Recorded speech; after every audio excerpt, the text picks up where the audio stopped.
who's doing this investigating, and how are they determining that a guy can play when the team's doctors are saying that he can't? Greetings and salutations, and welcome to the Odd Coaches Podcast, the global authority on coaching leadership, where coaching wisdom meets real talk. I am your host, Dr. Keith Adams, and on today's Wind Up Wednesday edition, we'll talk about KD's thoughts on the Olympics and AAU.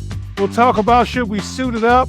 We'll talk about who our panel thinks has the best shots at making it far in the playoffs, as well as which college prospects they would pick in the lottery, since we're all tanking. And Danny will provide us a update on the WNBA labor situation. Joining us today is our basketball correspondent, Danny Thompson. Our international correspondent, Coach FD, is here, making his maiden voyage. College player and former college coach Trey is here. Trey will have a chance to introduce himself. And sneaking in at the buzzer, our favorite administrator, Robert Abney. So, gentlemen, NBA week in review. Eastern Conference, Pistons, Boston, Knicks, Cavs, Raptors, and Sixers. That has seemed to be the trend the last month. In the play-in situation, we've got the Heat, the Magic, the Hawks, and the Hornets still playing well. Lottery bound, the Bulls, the Bucks, the Nets, the Wizards, and the Pacers. And the hottest teams, the East is crazy right now. Cavs are hot. Pistons are hot. Boston's hot. Hornets are hot. And guess who's on a streak? 7 out of the last 10? Milwaukee Bucks are 7-3 in the last 10 games. Moving to the Western Conference, OKC is staggering. Okay, they're 1, Spurs 2, Houston's 3. KD still talking trash. Denver's 4. Don't mess with them Jokic brothers, man. Leave them alone. T-Wolves are 5. Anthony Edwards, you will officially have told me you are not winning a championship, talking about not passing the people. And the Lakers are 6. Play-in, Suns, Warriors, Blazers, Clippers, lottery bound, Memphis, Dallas, Utah. Oh, Utah. Sacramento and New Orleans. Robert, I believe Zion is hurt, and somewhere franchise is laughing. And the hottest team in the West, the San Antonio Spurs. But we've got a bunch of punch list items this week. First, we want to talk about KD.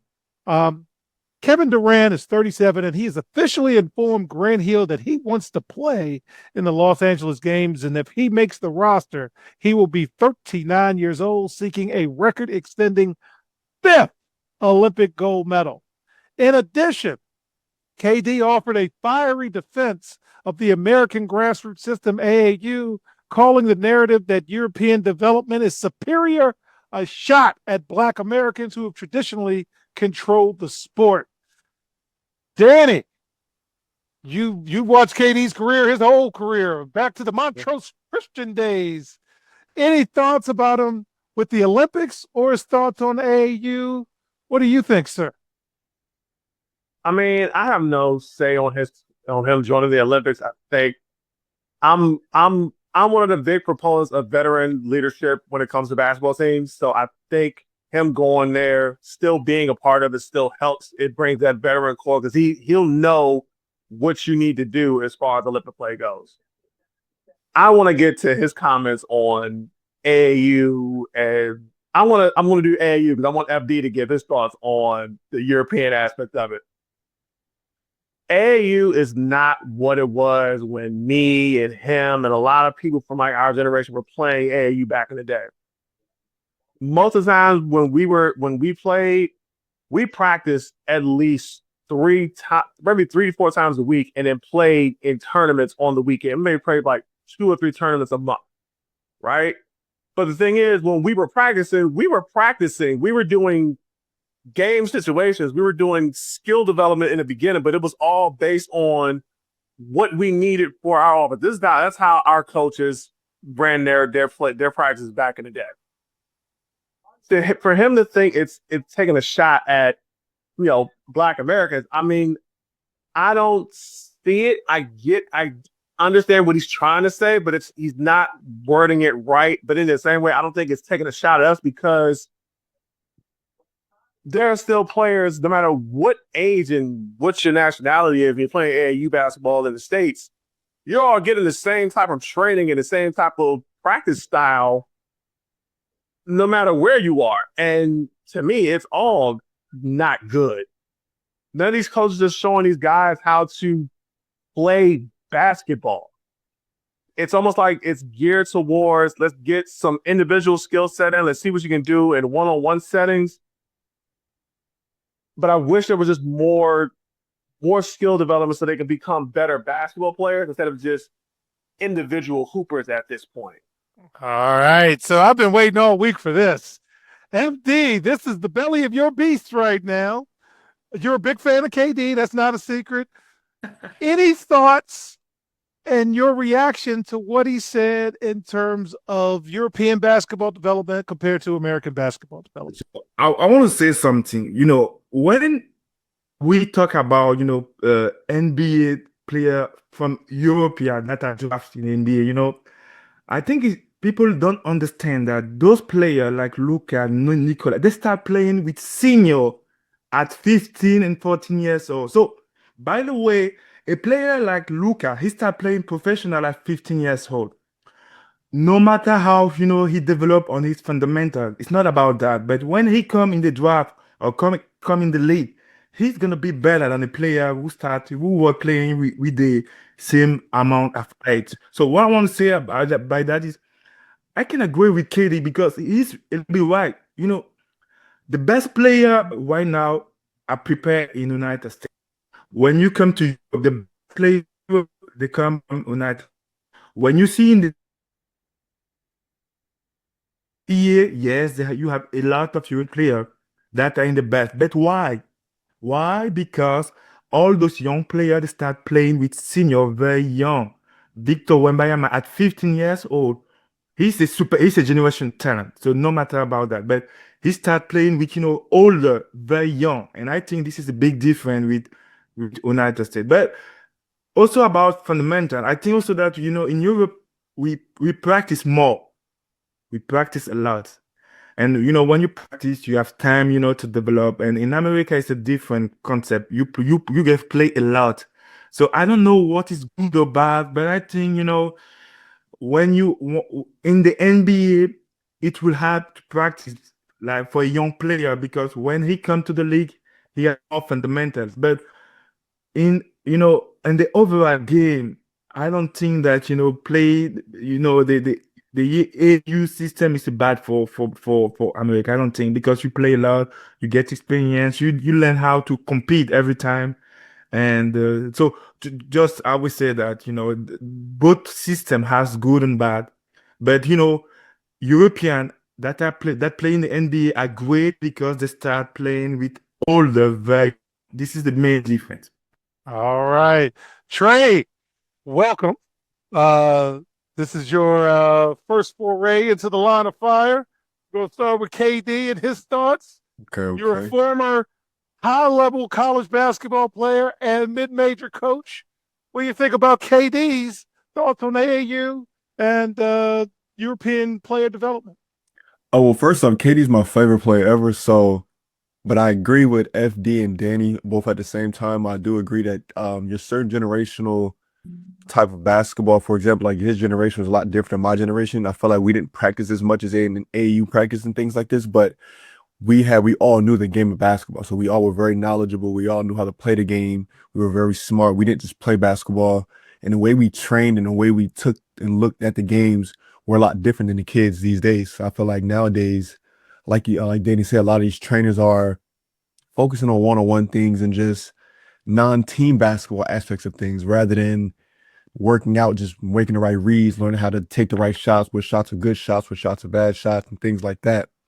And I definitely agree with the fact that I do think that many European guys are more knowledgeable, they're smarter, they're more developed overall than most Americans are at a younger age. And I think that does play a part in the practice and the way you guys practice and the kind of things you focus on and you work out in the practice. Whereas in America, I'm not saying it's all over America, but a lot of us were trained and look at basketball a lot differently than the way you guys do over there in Europe. All right. So now I'm going to go to our favorite administrator, who is also an official who's seen a lot of basketball. I'm trying not to be old man, get off my lawn. Robert, when you heard KD's comments, and you're in gyms all over the place, what do you think, sir? Two things. Number one, he's being an old guy telling people to get off his lawn.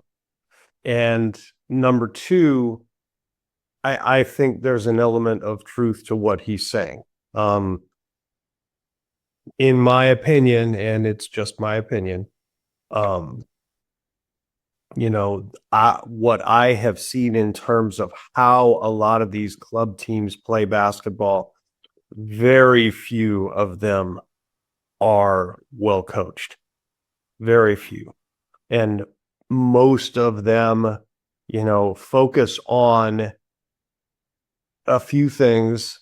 They all press, they all play zone, they all shoot a lot of threes because that's just what they do. And it's very rare to see a team where and you can tell as soon as you watch them start to warm up, and when you watch them play, it's very rare you see a team that is well coached, that understands basketball, that kind of has an idea of, okay, here's what we're trying to do offensively, here's where we're trying to get our shots, here's what we're trying to do defensively, here's what we're trying to keep them from doing.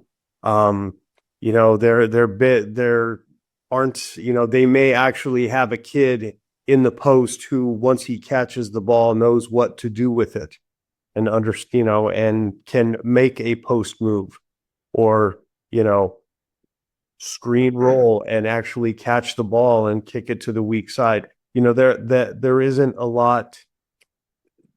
There are a lot of great athletes who clearly have been coached, and that's that training aspect that we talk about. But in terms of good basketball,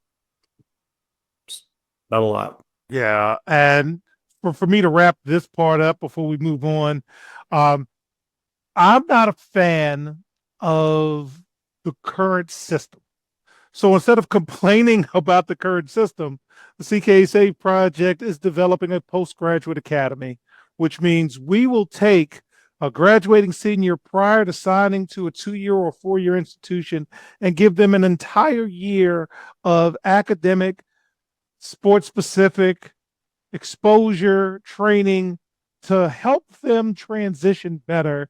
Because, again, I'm just not a fan, but instead of complaining, we're actually working on it. And I wanted it to open in 2027. Real life is real. So now we're looking at 2028. Well, let's move on. Robert, I'm coming to you. The Indiana Pacers in the league office have about $100,000 disconnect. So Rick Carlisle claims that the NBA investigators unilaterally decided that Aaron Nesmith should have played despite an injury that left him unable to play basketball. Carlisle alleges that the league refused to speak to Pacers team's doctors or the players involved, and the fine was just unreasonable. So not to belabor this point, but what do you think about the NBA fining teams for tanking? What was your thoughts on that? Well, given that they have nothing else that they can do to address the system, okay. That's what they're going to do because they don't have anything else in place to address it. My question in a situation like this, you're talking about NBA investigators. Okay. Who are the investigators? Are they doctors? Are they guys from the league office? Who's doing this investigating? And how are they determining that a guy can play when the team's doctors are saying that he can't? And seems to me that's an awfully slippery slope to get yourself on if you're going to tell teams that players that they have on their roster have to play when the team says that they're hurt and the team doctors say that they're hurt. I don't think that's a road the league really wants to go down. Yeah, and court's not your friend. Don't go. All right, so I want to continue this conversation. Pat Riley, one of my favorite coaches, but I have no interest in going through a Pat Riley practice because Pat Riley practice is something that we would talk about in terms of how long practice should be, and we would use that. Do you want a Pat Riley practice? No, no, no, no, no. But he recently got a statue outside of the Staples Center, well deserved, in his classic Armani suit, and he brought up something that has caused a lot of debate in my circle. Should coaches return to wearing suits on the sideline, or shall we continue with this quarter zip generation? I talked to a good friend of mine, Monte Hill Sr., coached with me at Hood, and we used to wear suits. We went to the men's warehouse, got our 2 for $250 special, and we put together stuff. And now it's just not that way anymore. So Trey, I'm gonna jump you to the front of the line because you just recently stopped coaching on the college level. What are your thoughts on suits on the sidelines compared to the quarter zip? Honestly, I think wearing the suits on a sideline is more of a form of professionalism. Like you're kind of giving a certain kind of vibe off, whereas like I think quarter zips and things like that is more you're comfy. You know what I'm saying? So it's just, but I feel like now a lot of coaches now are also a lot more active up and down the sidelines, in and out the seats, one knee on the ground. So I think like that. So I feel like I would be personally a little bit of both. I'm a younger generation, so I would obviously rather wear the quarter zips and comfy clothes. But at the end of the time, I also still want to be professional in a way that people know that I'm here to coach and stand on business. You know what I'm saying?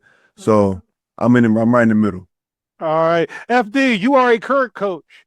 My guess is you do not suit it up on the sidelines. What do you wear for international games? How are y'all dressed? Yeah, I don't wear a suit, but when you have some top league team, EuroLeague or French First Division, they all wear a suit. So I think it is good and bad. It depends because bad is because it is not easy. I think you coach, like you say, you coach with a suit. It's not easy to coach with a suit because you are not in a good feeling. But by the way, when you think about fan perspective about how it's good, how it look good, I think yes, it look like coach has a big role in the organization. So I don't know. 50-50. All right, Danny, I'm coming to you. What do you think, man? Should we go back and suit it up, or nah, man? You can have that. As I was coaching in high school, so our coaching staff always wore shirt and tie no matter where we were. Being at the Mount, seeing Coach Brown in a suit and tie every game was the standard when I was in school. I'm in the middle because I've seen coaches they can wear the polo shirt, some khakis, some comfortable shoes. And then I've also seen the extreme where I don't know if y'all remember Buzz Williams used to come out of his suit and change every so often because he would sweat out the damn thing because he was coaching so hard. So I don't know. I'm like Trey. I'm in the middle. I think a suit is fine. It shows that who's the leader of the team on the floor. But at the same time, I'm also of the mindset of comfortability when I'm on the floor coaching. So I'm in the middle with this. Robert, you're our administrator and you are a referee. Do you notice any difference? What do you think between suit and the quarter zip polo mock turtleneck? What do you think, sir? Well, once upon a time, a long time ago, I was a coach on the sidelines. Before I started officiating, I wore a shirt and tie. And I made my kids dress up, wear a shirt and tie on game days because it was a game day. It was important. We were showing everybody, this is how you act. This is how you prepare to perform, all of that kind of stuff, right? That being said, as I got older and moved along in my career, as a principal, you think of principals wearing coats and ties all the time. I wore a tie as little as possible. Typically it was Mondays, I'd wear a tie. Tuesdays we had games, so I'd wear spirit gear. Wednesdays was a designated district-wide jeans day.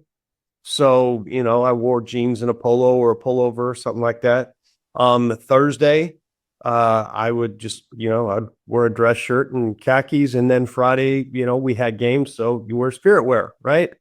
So I'm the wrong guy to have a conversation with about the whole suit and tie stuff, because I retired in 2019 and I haven't worn a tie since. Oh my goodness. I still have a suit. Oh, Still have a suit. I have not, and I have worn the suit, but I have not, and I will not wear a tie. That being said, I mean, do I see a difference? Have I seen a difference with the coaches? Not really. I mean, it's more about their personality and how they're going to act, and it doesn't make a difference. The only disadvantage I think of a suit, is that with some of these coaches, you give them something to throw when they take their coat off. yes. And then you have to address that. So, if other than that, to me, it doesn't make a difference. Yeah. Okay. I've had this conversation, and my man Tay said, "YA, Young Adams, I'm done with it." So I miss it. I miss knowing who's in charge. Yeah. The professionalism piece is a big deal to me. My players on game day used to dress up.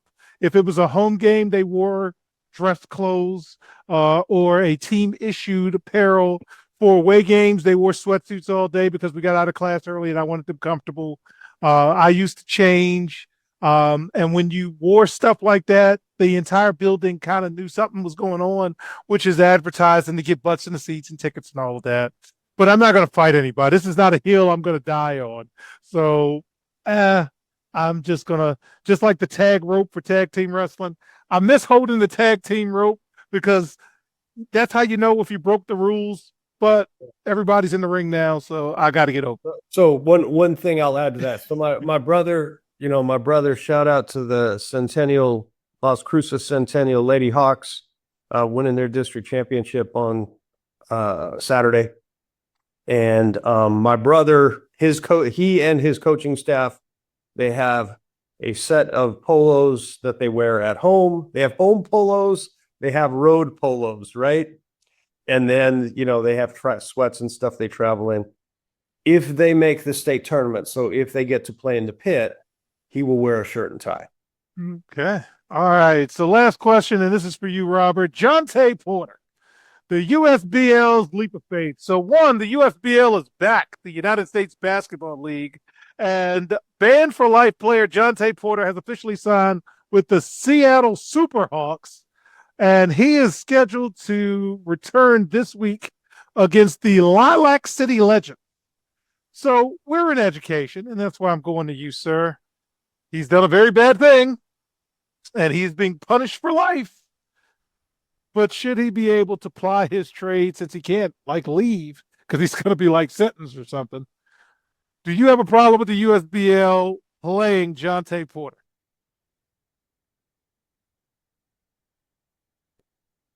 I mean, they're signing him because it's a name. It's a former NBA guy they're signing in their league. I mean, should they sign him? No. I mean, what are you doing? What makes you think he's not going to do that again? And he's awaiting sentencing. So one day he's here, next day he's gone. I mean, you don't know if that's going to happen. That being said, I mean, USBL, I got to be honest, I didn't know that was still a thing. So is anyone paying attention? I don't know. All right. So with that, in segment 2, we'll get to talk about who we think will win and also who our panel will pick if they had a lottery pick. We'll be right back on the Coaches Podcast. Today's student athletes face pro-level challenges without pro-level support. The CKA SAVE project is here to change that. For 16 plus years, Dr. Keith Adams and his team have provided comprehensive academic and athletic support from middle school through post-graduation transitions. NIL guidance, transfer portal navigation, academic coaching, career planning, they've got it covered. The CKA SAVE project. When your future is on the line, experience matters. Learn more at www.ckasaveproject.org. Welcome back to the Odd Coaches Podcast, and in segment 2, we got a sprint to the finish. So we've got to power through the dog days of March and April and hope we still got enough players left to play because everybody's injured. You got the 65-game club. You got young teams being young. So, Danny, I'm going to start with you. Who do you have making a long run to the NBA championship? Who are you looking at, sir?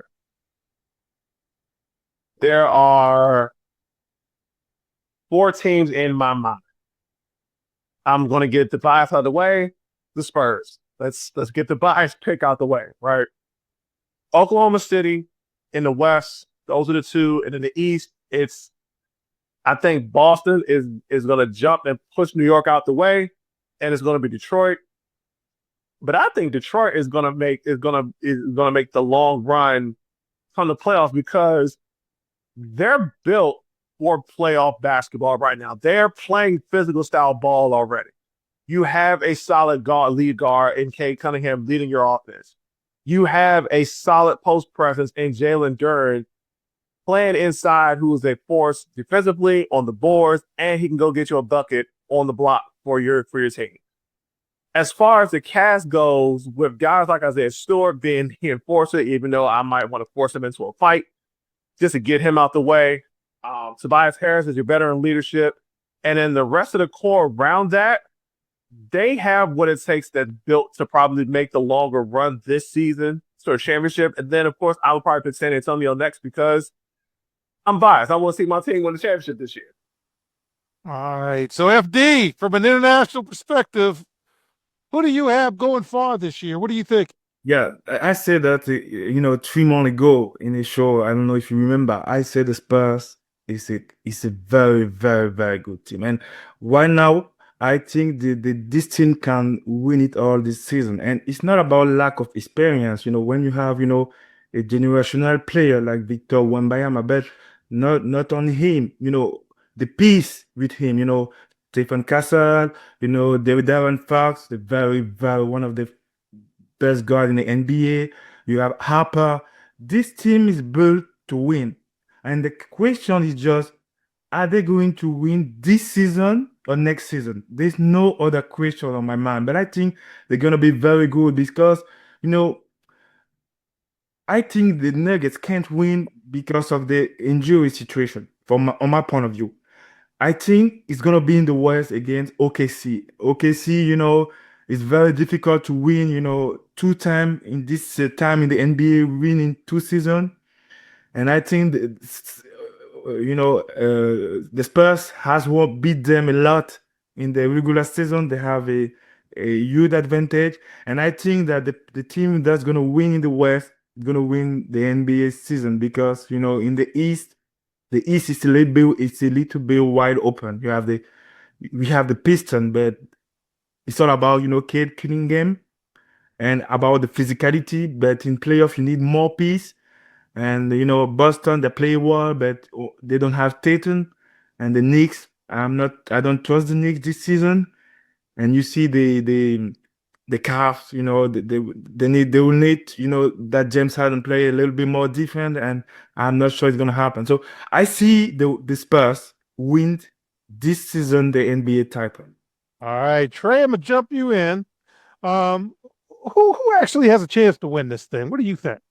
Personally, I really think the Pistons coming out the East have the best chance, I think, just because I feel like they have a lot of, like you said, they bring the toughness, they bring a different kind of basketball that we're not used to seeing today. I feel like they're bringing back, I'm not going to say the exact same as the old Pistons, the bad boys, but they're trying to bring back some form of it. So I think what they're showing to the league right now is they can get it done. They have the right pieces. They got the right role players.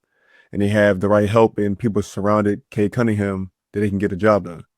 And out the West, I think the Spurs have OKC's number. I think the Spurs just have every weapon, they have every option. They have a lot of good pieces surrounding Victor, and we got better leadership with De'Aaron Fox and people like that. So I think the Spurs can make the jump out of the West this year, and it will be a close, I think, Game 7 win, but Detroit's going to take it in Game 7. All right, Robert, I came to you last because we're historians, and history will tell you that Detroit can't win this year because they got to go through hell and high water and so forth. Same thing with the Spurs. You got to make a deep run. You got to be disappointed. But these kids today don't care about history. So who do you have? Who do you have winning or making a good run this year for the NBA playoffs?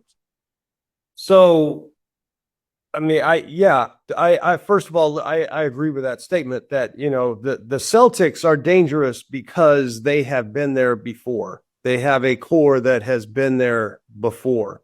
And, you know, that's the difference. That is a significant difference between them and the Pistons. I mean, I think the Pistons are better, but that's a significant difference. I'm with FD. You know, he said you can't trust the Knicks this year. I think this year qualifier was unnecessary because you can't trust them, period. That being said, they did make a run of the conference semis last year and they got beat. So there is some playoff experience there, right? So there's that piece of it in the East. I mean, I think the Pistons are clearly the favorite. They're clearly the best team. In the West, it's going to be interesting. And, you know, right now, the top four teams, everybody knows who they are. There's no question. 3 of the top 4 right now have some pretty significant challenges that they're trying to deal with. OKC has some health issues. Jalen Williams still hasn't come back. The Nuggets just got Jokic back, and he's kind of rounding into form, and they're not playing especially well with him. And the Rockets are struggling a little bit as well. Now, that being said, I mean, there are 2 factors that are going to play into who's going to make the final. Number 1 is going to be health, because and that's a lot of that is luck. Let's be honest, guys got to stay healthy. So, you know, right now I would say, yeah, the Spurs are the favorite because they are the most healthy of the 4 of those teams. The other thing I would say is this, you know, the path that you have to follow to get there, you know, is in the West, I think is going to matter, right? And I mean, the 4 best teams are clear. To me, it's the 3 best teams are clear. It's the Nuggets, the Spurs, and the Thunder in no particular order. But the one of those 3 that doesn't have to play the other 2 until they get to the conference final is going to have an advantage because all 3 of those teams are going to beat the heck out of each other. And I would expect any series involving those 3 teams against each other to go 7 games. So if you're the Spurs and you're playing the Rockets in the conference semis and you go 5, and the Thunder and the Nuggets beat the snot out of each other for 7 games with 3 overtime games, that's going to be to the Spurs' advantage. So that's what I would look for. All right, Robert, I'm going to stay with you.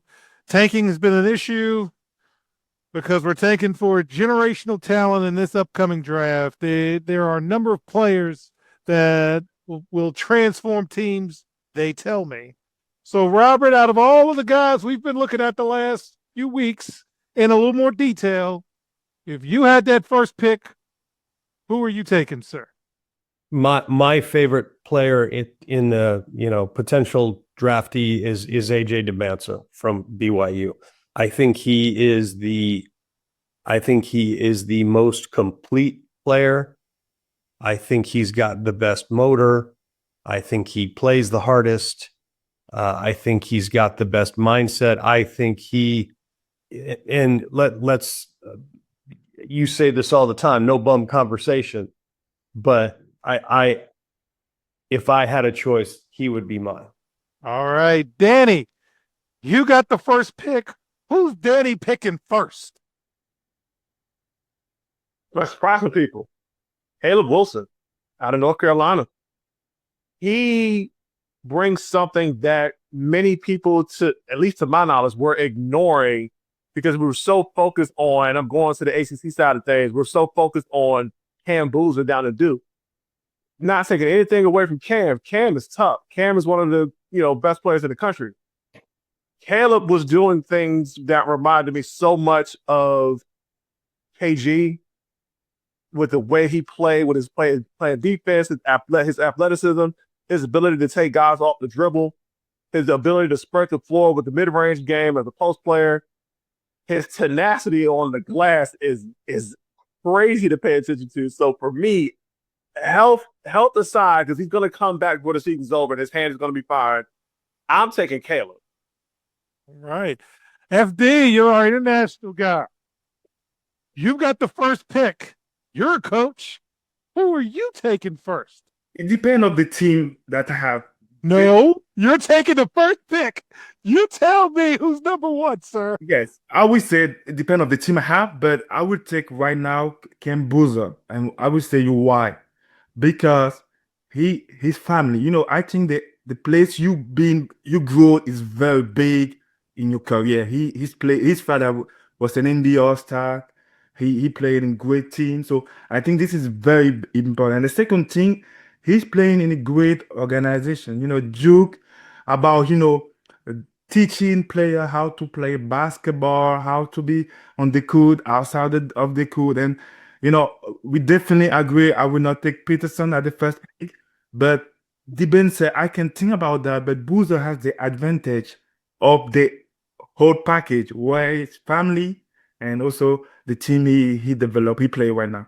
Yeah, and it's a no bum conversation. It's a preference, and that's why I'm needling my coach here, trying to get on the fence. So Trey, you're the last one. You got dibs. Who are you picking first, sir? Definitely going with AJ at the number one pick, just because I love guys with size, love guys with length and athleticism who can do a little bit of everything.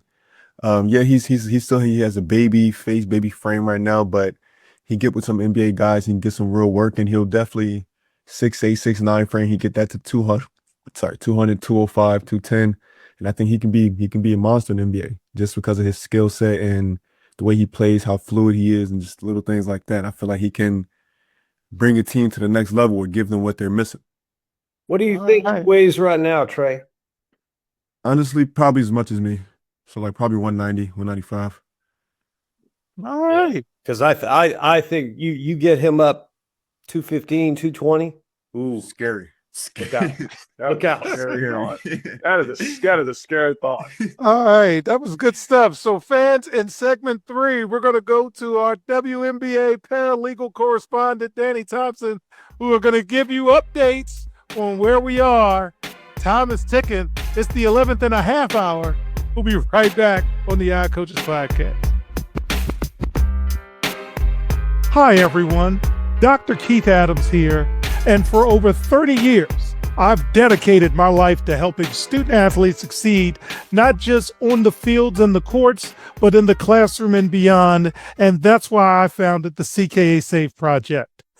The CKA Save Project understands that finding the balance between academics and athletics is crucial for long-term success.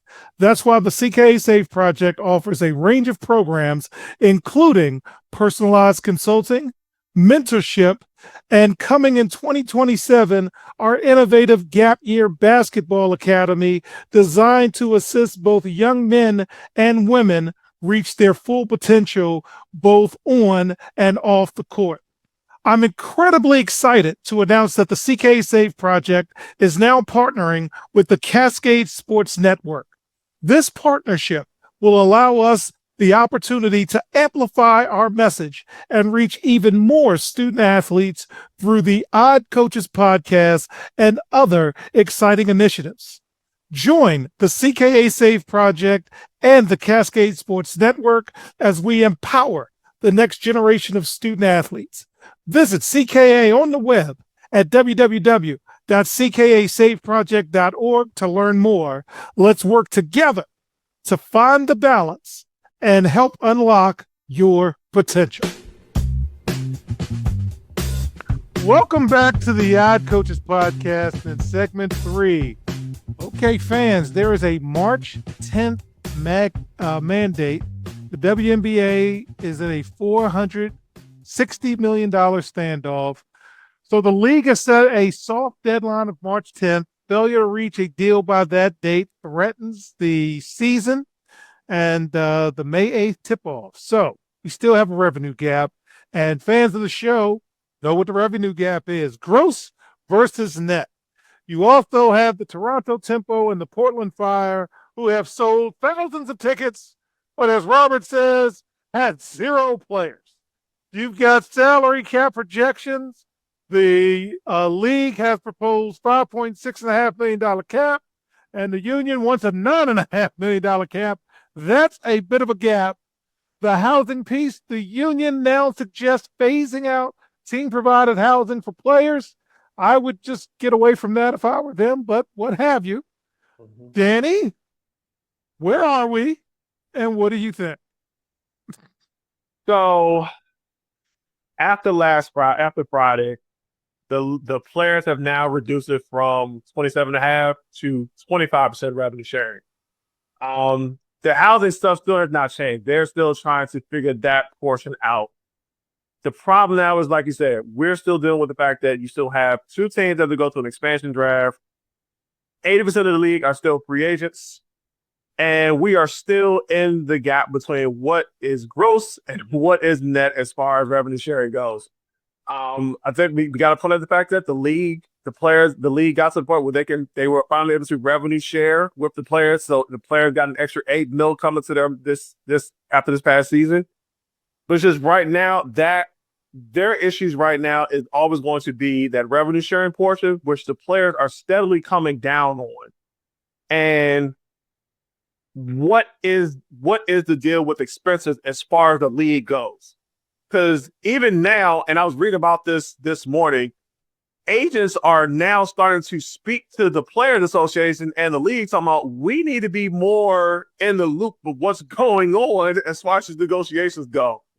And then at the same time, when the March 10th deadline came through, there's a report going around saying the players did not receive that deadline well. Because when you think about it, we're recording this now on, it's March 1st. March 10th is literally next Tuesday. So they better start buckling down and getting these negotiations done, or we're going to be looking at, like I said a couple weeks ago, we kissed this 30th WNBA season goodbye.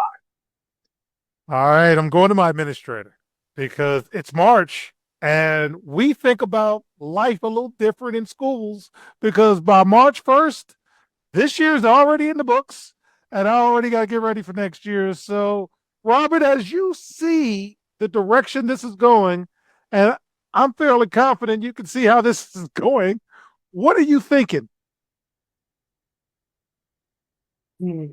I mean, there's a lot of stuff that has to be sorted out in a very short period of time.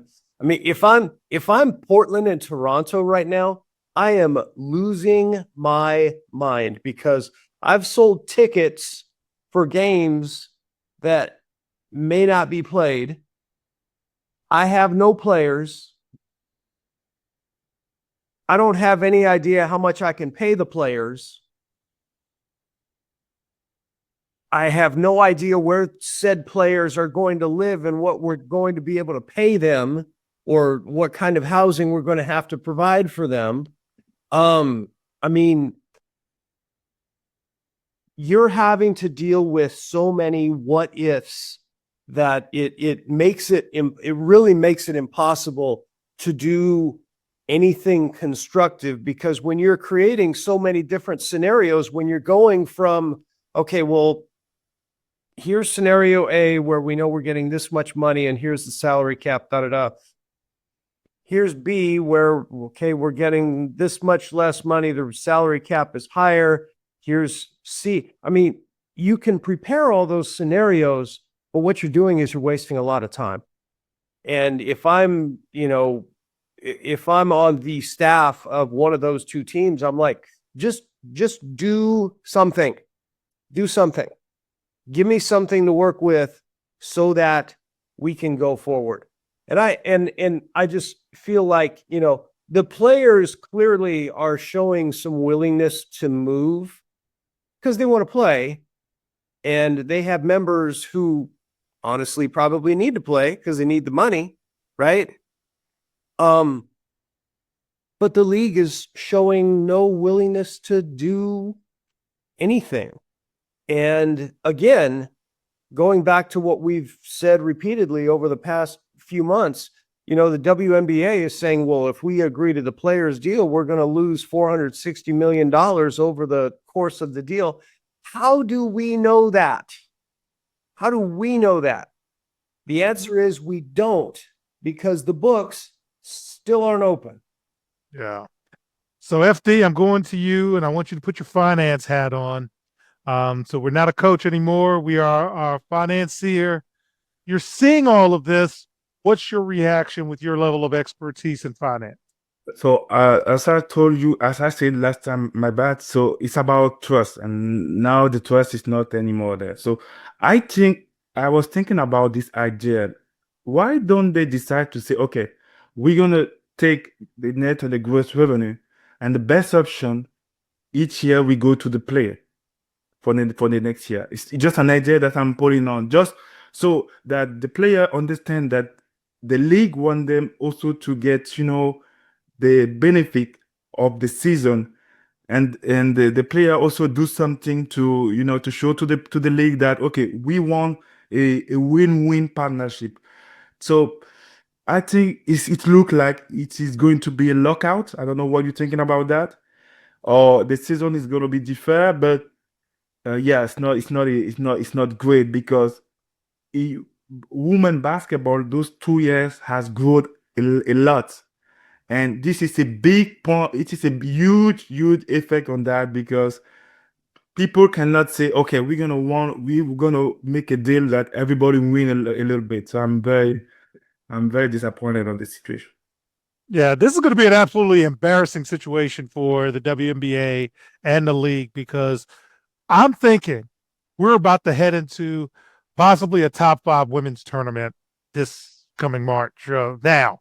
And that momentum, somebody's going to make some money off of it. So, Trey, the first question is, are we following the WNBA? And if so, what are we thinking about all of this?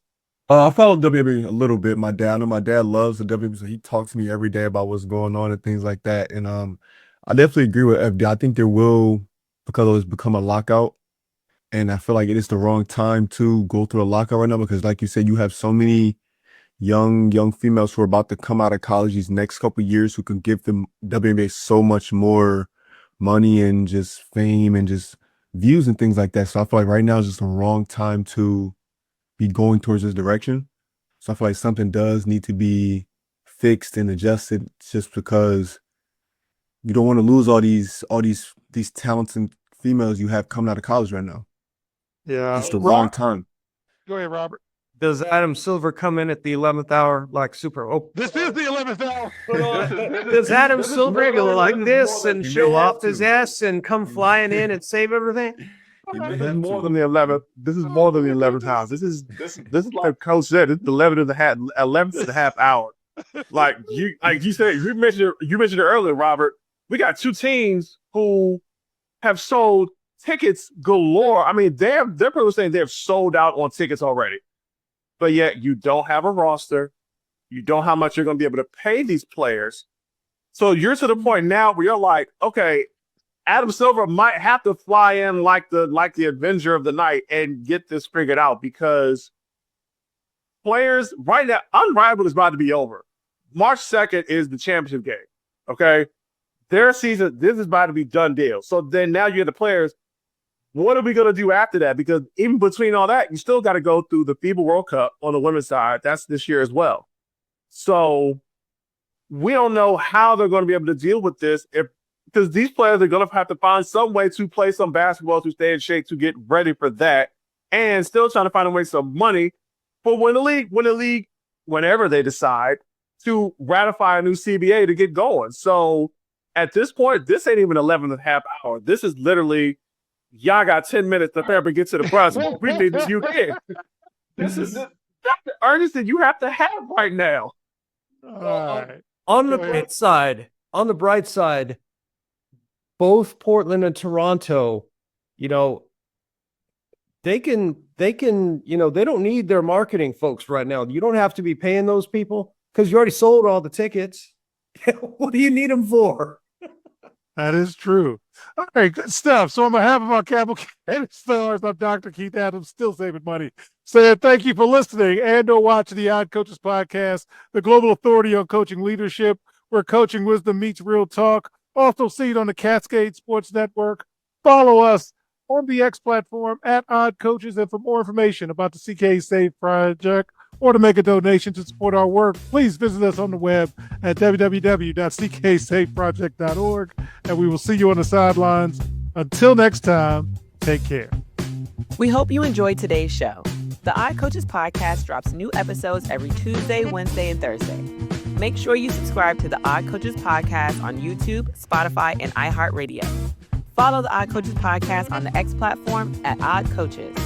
Follow Dr. Keith Adams and the CKA Save Project on social media at CKA Save Project. For more information about the CKA Save Project, visit them on the web at www.cksaveproject.org. See you next time on the Odd Coaches Podcast.